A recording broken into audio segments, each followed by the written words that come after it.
Facei, a Faculdade Einstein, a faculdade do sucesso.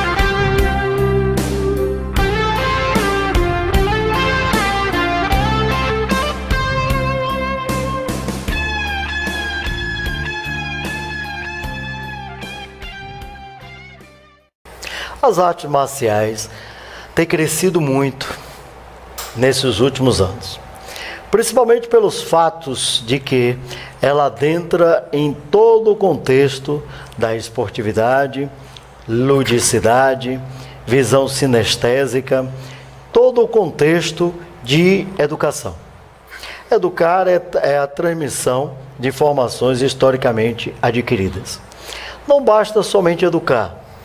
Acoplado à educação, ter-se-ão outros valores, tais como a ética, a fundamentação da espiritualidade, e esses são os princípios básicos do contexto da marcialidade. Muitos, ainda em ledo engano, pensam que as artes marciais, elas são só violência. Pelo contrário, a condição sine qua non da marcialidade é exatamente a contenção da violência. É necessário que nós venhamos refletir em cima de estatísticas de pesquisas feitas em todo o Brasil, no qual levou-nos a perceber que o esporte mais praticado no Brasil é o futebol. Porém, ele é o que mais se pratica, mas não é o que mais educa. O segundo que mais praticado no Brasil é o vôlei. E o terceiro mais praticado no Brasil são as diversas modalidades marciais. E estas sim educam. Por quê? Porque com os primórdios das artes marciais, ela tem todo um contexto filosófico, psicológico e cultural, na sua maioria, oriundo de visões orientais. E mesmo as concepções ocidentais levam à contenção de si mesmo, a contenção da violência, da belicidade. E para conversarmos sobre isso, está aqui conosco o Dr. Marcos Arapiraca. Ele que é psicólogo, pós-graduado em diversas áreas desse contexto, é graduado em pedagogia também e é faixa preta em karatê primeiro dan. Ele vai nos falar aqui sobre o que é a esportividade dentro do contexto marcial. É um prazer tê-lo aqui conosco, não é? Não ao vivo em cores, porque é gravado, mas ao vivo. Ok, Zé, também é um prazer estar com você, Dr. José Augusto, né? Que é uma pessoa, uma autoridade em arte, nesse campo de artes marciais aqui no Brasil. Tem vários livros escritos, né? Eu acho que você representa muito bem a sua história sobre as artes marciais, sobre seus livros, suas entrevistas e as federações que você faz parte como presidente e vice-versa. Bem, Zé, essa questão das artes marciais, como qualquer esporte, ela é muito fundamental para o atleta que trabalha, né? O atleta trabalha arte marcial, principalmente a criança, pelo lado cognitivo, né? Você vê pelo lado da formação de personalidade, do altruísmo dessa pessoa, né? A convivência, a influência do outro, principalmente quando o mestre, ele passa a ser um espelho, ele passa a ser o segundo pai, ele passa, de certas formas, a exemplo, né? Diante a passar realmente o lado filosófico das artes marciais. Então eu vejo a arte marcial como um construtor, porque ela é cognitiva, ela é estratégica. Quando o atleta ele se vê envolvido em uma luta, o pensamento cognitivo dele de estratégias é muito rápido. Como poderia ser citado pela própria psicologia comportamental, é a hora que o atleta passa por modelagem e por modelamento. Ele aprende observando e ele aprende nas estratégias que o próprio ambiente modela ao crescimento interno dele. Então, o lado da arte marcial, como o convívio em grupo, como o convívio social, ele também leva a uma estrutura de inclusão social. Ele fortalece a autoestima desse atleta, ele leva a uma melhor homeostase desse organismo em relação ao cardiopulmonar, todo o lado respiratório. Ele leva a pessoa a um lado mais tranquilo. Tem aquele ditado, né? Aonde tem um corpo relaxado, é muito difícil ter uma mente ansiosa. Então, o lado que as artes marciais levam, todo esse aprimoramento. Agora, diga-me uma coisa, Marcos, você como psicólogo, você como uma pessoa que inclusive trabalha, milita nessa área do esporte, inclusive é faixa preta em karatê, qual é a importância da psicologia dentro do contexto da marcialidade? Levando em consideração que no século XXI nós procuramos uma visão mais holística, uma visão mais global para o desenvolvimento do ser, observando dentro do corpo, da mente e do espírito. Na Grécia Antiga se falava, e o Ocidente valorizou muito, durante principalmente a Idade Moderna, a concepção da paideia. Mas não era só a paideia que era fortalecido na Grécia Antiga, porque os estudos gregos, eles iniciavam com as crianças até os 7 anos, com ludicidade, brincadeira, né? Dos 7 aos 12 anos, mais ou menos, ter-se-á o quê? A visão da paideia, o processo educacional centrado no externo. Mas a partir dos 12 anos até 21, 22 anos, nós tínhamos a psideia, ou seja, o homem observando a psique, acoplando-se e preparando-se interiormente. E aos 22 anos, nós teríamos a misteia. Exatamente a concepção de Hércules mitológica, ela é baseada nessa concepção grega, né, que depois adentrou em Roma. Então, essa visão que nós temos do Ocidente é uma visão de educação paidética em que nós temos só a visão do exterior. E as artes marciais, ela pega o mistério, que é o místico, aquela parte esotérica, exotérica, oculta e não oculta, e pega também a parte da formação da psique no contexto holístico filosófico. Então, qual o papel realmente da psicologia, do controle das emoções, do processo do educar global, mente, corpo e mente, dentro das artes marciais, ao seu entender? Ok, Zé. Veja só, eu vou falar um pouco sobre, iniciar a falar sobre karatê. Karatê é o caminho das mãos vazias, né? Então, esse caminhar é um processo filosófico, é um processo que a pessoa não leva só no dojo ou no tatame. Esse caminhar é um caminho que a pessoa leva consigo essa destreza, essa autoestima, esse autocontrole fora do dojo. A pessoa leva esse caminhar com mãos vazias. Essa é uma filosofia da individualidade. Tanto que, através de pesquisa, teve uma pesquisa feita em Quebec, entre atletas que praticam judô e atletas que praticam karatê e atletas que não praticam artes marciais. Essa avaliação psicológica foi feita e constatou que os atletas que praticam karatê são pessoas mais individualistas, têm uma autoestima melhor, controlam melhor suas emoções em relação à ansiedade, são pessoas menos depressivas. Em relação às pessoas que não praticam artes marciais. Em relação às pessoas que praticam judô, os karatecas saíram como pessoas mais individualistas.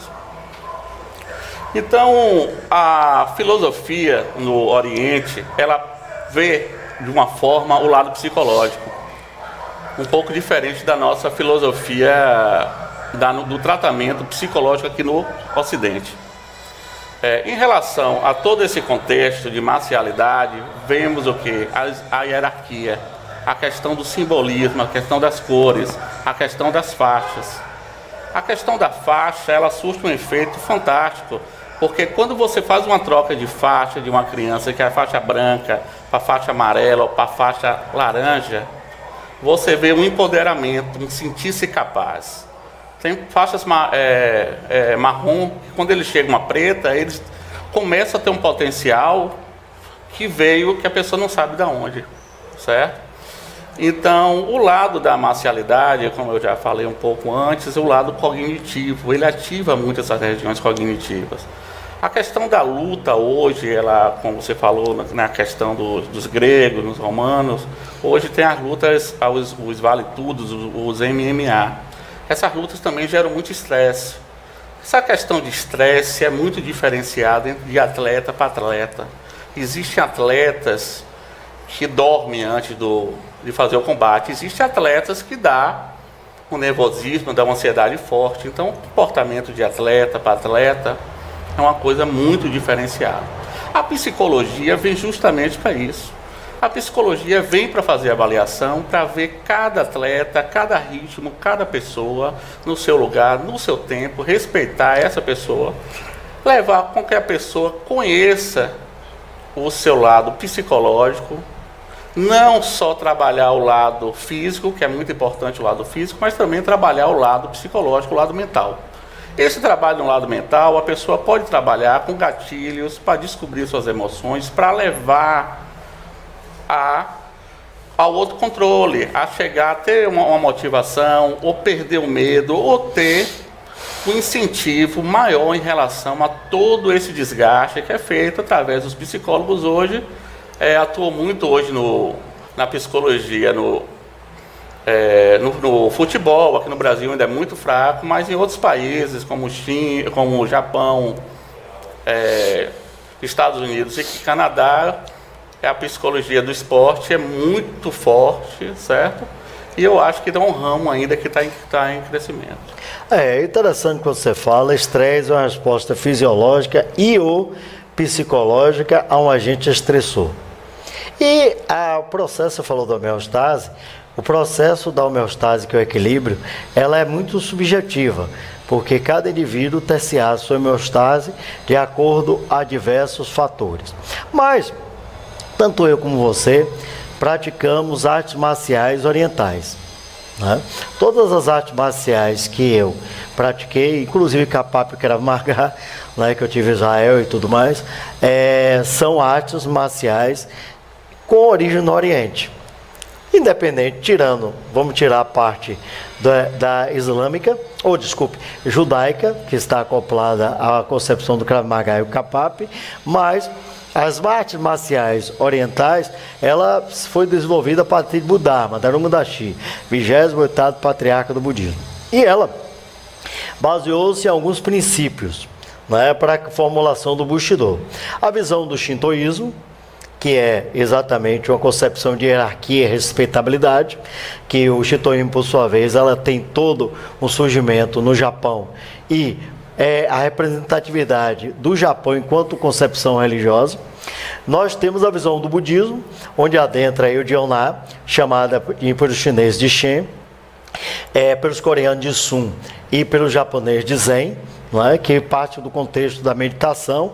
O budismo passou a meditação e o desprezo pela morte, não é? Haja vista que ter-se-ão outras vidas a posteriori, ou seja, esse corpo é nada mais, nada menos do que um processo de momento. Apesar do budismo ter uma visão ateísta em todas as suas linhas, seja Mahayana, Hinayana, Vajrayana e o Theravada, que é dos anciões, e as próprias linhas que surgiram a partir do budismo, como o Zen budismo e outras linhas, né, o Sun budismo e assim sucessivamente, eles têm uma visão de acoplamento e de autoconhecimento.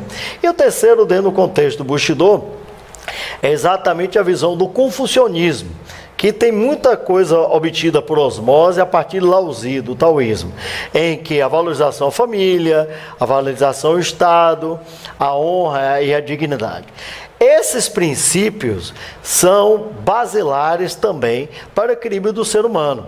Porque se nós voltarmos e observarmos, por exemplo, a tábua redonda, né, round table, e as concepções do Templários, eles eram centrados em honra, ética, lealdade e, por final, terciar a belicidade.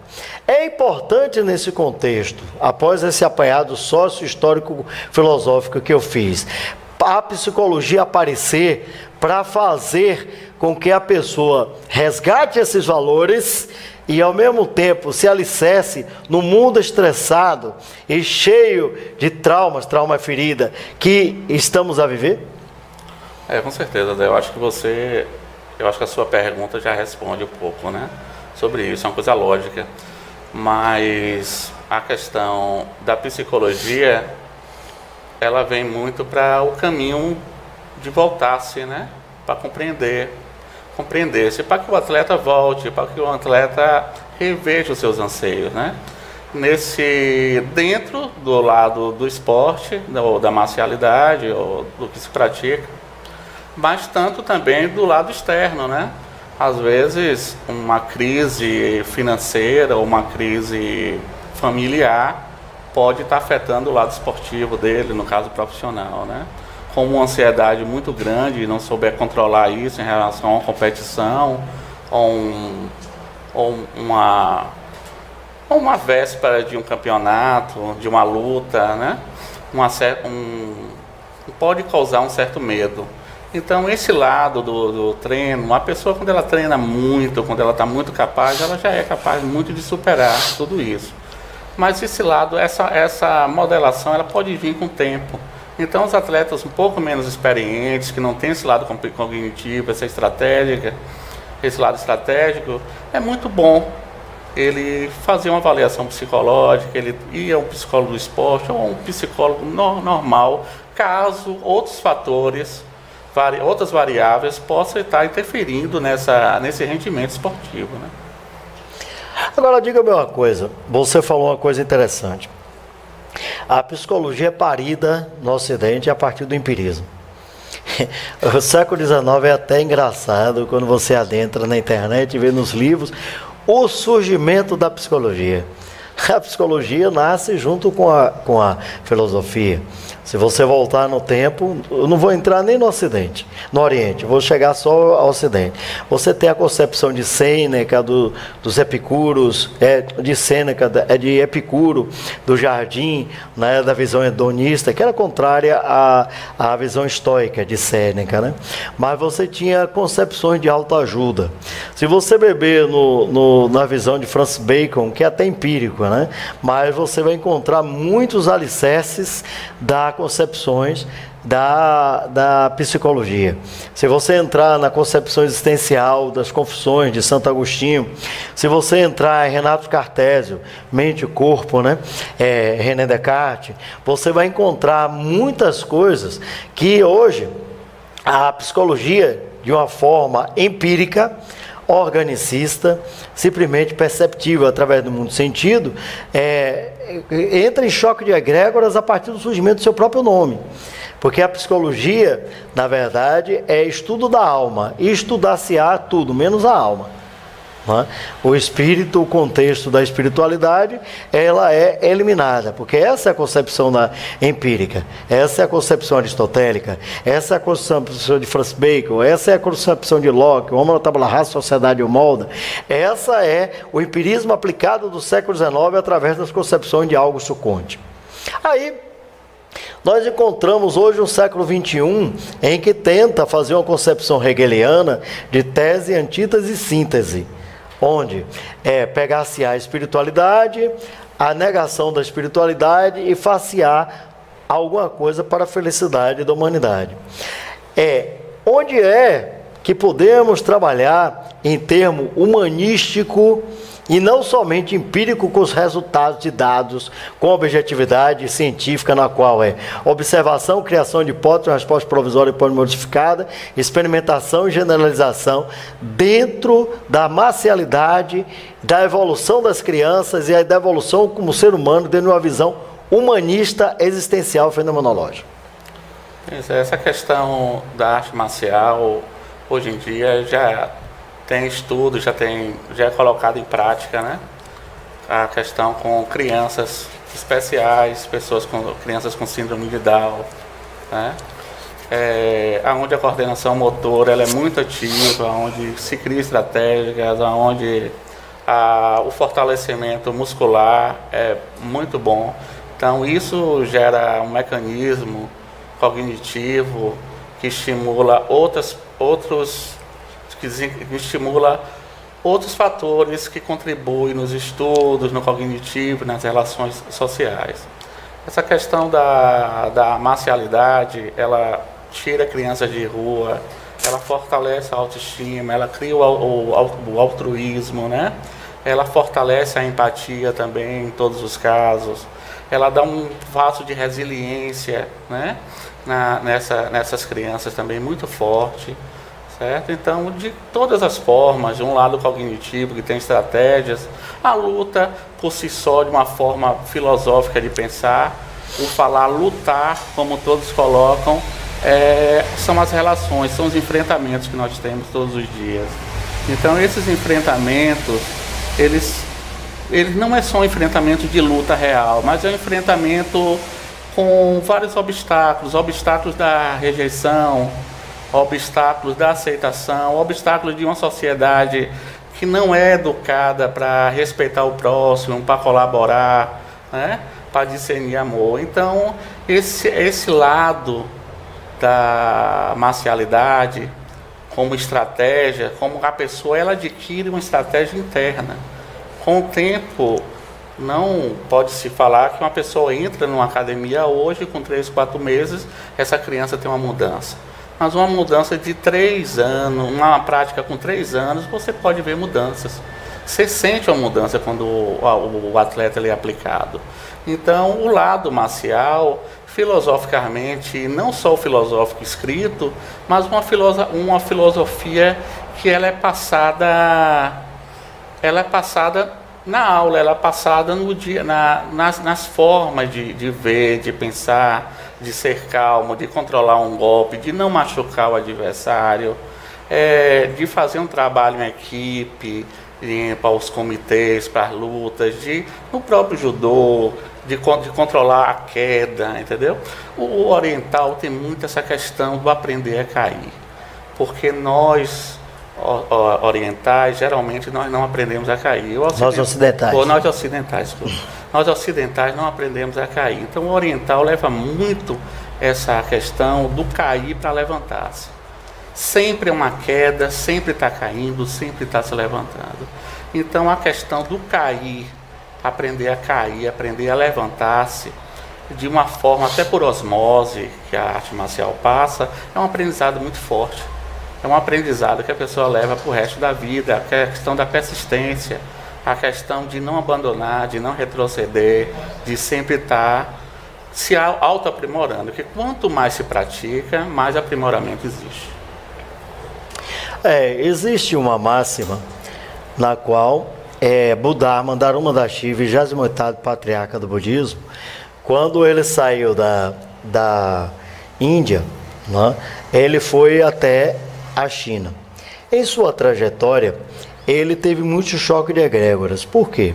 Primeiro porque o budismo chegou na China no século I.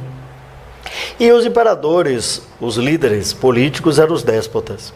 Então o que aconteceu? As pessoas começaram a adentrar nos templos e tornar-se-ão facilmente budistas. E tirava o processo do status quo de domínio dos imperadores. Então, o que os imperadores fizeram? Começaram a dominar os templos. E isso fez com que o budismo começasse a ter muitas linhas. Haja vista que o budismo ele é o Mahayana, o Hinayana, o Vajrayana. São as três. Bem, existe sim o Theravada, que é exatamente a concepção dos anciões. É o grande veículo, pequeno veículo, ou veículo iluminado, né? Que isso é mais avante com a concepção do lamaísmo. Só que Buddha, quando chega, ele tem um choque muito grande político, ele vai para o templo de Shaolin, Shaolin quer dizer jovem floresta, e lá começa a desenvolver os primórdios meditativos, no qual tirou de Dhyana, que é sânscrito, né? Sânscrito é uma língua morta que tem um alfabeto chamado Devanagari, né? Dhyana, e como tinha dificuldade de se falar sânscrito, os chineses começaram a adaptar o Shen, o nome da meditação e os termos, que a posteriori tornou-se na Coreia Sun e Zen no Japão. E os monges começaram a acoplar ao contexto da visão da psico-bioespiritualidade. Só que hoje nós temos um choque de egrégoras muito grande dentro da sociedade moderna. Principalmente quando nós falamos do estresse, que é uma resposta fisiológica ou psicológica a um agente estressor. Hoje as pessoas vivem full time, preocupadas antes da ocupação, e não conseguem viver. Né? Hoje elas não precisam da belicidade, né, para o seu cotidiano. Apesar da defesa pessoal ser muito importante, né, uma defesa pessoal ela tem que ser altamente proativa, uma fuga é uma defesa pessoal. Mas as pessoas procuram as academias com a visão somente física, somente com respostas somáticas. É possível no século XXI se trabalhar mente, corpo e espírito na marcialidade e fazer com que, como você sabiamente falou, as pessoas aprendam a cair e levantar-se e, por sua vez, continuasse no seu progresso de evolução cósmica e humanista? Sim, Zé, é fundamental essa parte. O oriental, ele vem no colocar-se, né, na interpretação interna, o corpo como um templo, né? E esse templo que abriga esse comportamento, o comportamento da alma. O aceleramento constante do dia a dia é muito forte. As pessoas geralmente andam muito aceleradas. O querer, o ter que fazer, essas obrigações, que geralmente as pessoas mesmo se colocam nessa posição, né? As pessoas se colocam nessa posição, depois queixam outras coisas e depois procuram uma saída que não existe. Ou até viciar agora por solução, tudo é remédio. Remédio não muda pensamento. Então, o desaceleramento do pensamento, ele vem através de prática, né? Você colocou a prática da yoga, é uma prática muito importante hoje, fazer yoga, voltar a se entender, desacelerar. Geralmente as pessoas, não vou dizer de um contexto total, mas muita gente hoje só tem um estado de paz quando cai no sono, né? Chega exaustivo, dorme, tem uma turbulência de sonhos, acorda com despertador e sai naquele corre-corre, trânsito, rua, estresse começa de manhã, carro buzinando, quem está de ônibus super lotado, apertado, certo? Então, a arte marcial, ela serve também como essa questão, é uma questão que poderia se dizer um lado até terapêutico, um lado de você elevar, de jogar essas energias, de dar um kiai, né? De soltar, de fazer uma respiração, de voltar a uma neutralidade, de pensar em deferir um soco, de pensar em dar uma queda mais perfeita, dar um rolamento, ou de fazer um kata numa hora que a pessoa só pensa naqueles movimentos, não pensa em mais nada. Então, o lado de voltar à marcialidade, ou voltar a um yoga, ou fazer um esporte que gosta, é muito bom. Eu acho que é super importante quando você está fazendo uma coisa que você gosta, né? Quando tem uma afinidade. Geralmente as pessoas que fazem arte marcial fazem porque gostam, né? Outras pessoas não se deram conta ainda, mas fazem por fuga, porque a mãe batia em casa, ou teve um pai agressivo, ou tem um pensamento de super-herói, ou quer uma vingança, que é um lado até que eu vejo como uma parte pode ser até nociva, né? Mas uma arte marcial feita pelo lado marcial mesmo, por gostar, como hobby ou por competição, é uma coisa muito saudável. E essa questão do mundo moderno, se resgatar esse lado interior, resgatar os hobbies, é voltar-se a si, é voltar a uma análise. É nessa hora, é nessa descontração que surgem os insights, né? É nessa hora que pode a pessoa ter uma qualidade de vida melhor. É interessante. O primordial na marcialidade é exatamente o autoconhecimento. A falta de pernas cria asas no homem. O homem sem pernas, ele por sua vez, ele começa a criar suas asas e leva essas asas para outras dimensões. A marcialidade, ela, como você falou nos katas, os ponseis, né, o rians, eles, na verdade, são lutas imaginárias, onde lutamos contra nós mesmos e, por sua vez, burilamos o nosso espírito para vivermos nesta conturbada sociedade, na qual, infelizmente, nós vivemos no contexto do ter no lugar do ser. Hoje, com o Facebook e com as milhares meios de redes sociais, nós não passamos mais a ter para ser, nós passamos a parecer para ser. Mas isso é o que a sociedade nos oferece. E é necessário que nós tenhamos parcimônia, nós tenhamos com processo de homeostase para juntos vivermos e fazermos com que os outros vivam bem para a evolução da humanidade e completa felicidade.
FACEI, a Faculdade Einstein, a Faculdade do Sucesso.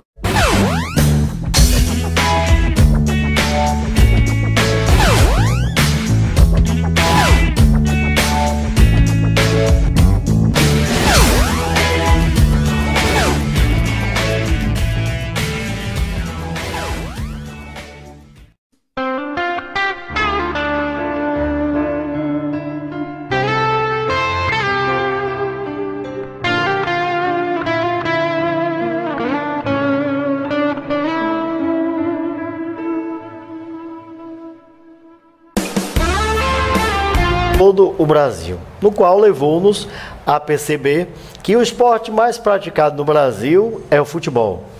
Porém, ele é o que mais se pratica, mas não é o que mais educa. O segundo que mais praticado no Brasil é o vôlei. E o terceiro mais praticado no Brasil são as diversas modalidades marciais. E estas sim educam. Por quê? Porque com os primórdios das artes marciais, ela tem todo um contexto filosófico, psicológico e cultural, na sua maioria, oriundo de visões orientais. E mesmo as concepções ocidentais levam adquiridas. Não basta somente educar. Acoplado à educação, ter-se-ão outros valores, tais como a ética, a fundamentação da espiritualidade. E esses são os princípios básicos do contexto da marcialidade. Muitos, ainda em ledo engano, pensam que as artes marciais, elas são só violência. Pelo contrário, a condição sine qua non da marcialidade é exatamente a contenção da violência. É necessário que nós venhamos refletir em cima de estatísticas, de pesquisas feitas em a contenção de si mesmo, a contenção da violência, da belicidade. E para conversarmos sobre isso, está aqui conosco o Dr. Marcos Arapiraca. Ele que é psicólogo, pós-graduado em diversas áreas desse contexto, é graduado em pedagogia também e é faixa preta em karatê primeiro dan. Ele vai nos falar aqui sobre o que é a esportividade dentro do contexto marcial. É um prazer tê-lo aqui conosco, não ao vivo em cores, porque é gravado, mas ao vivo. Ok.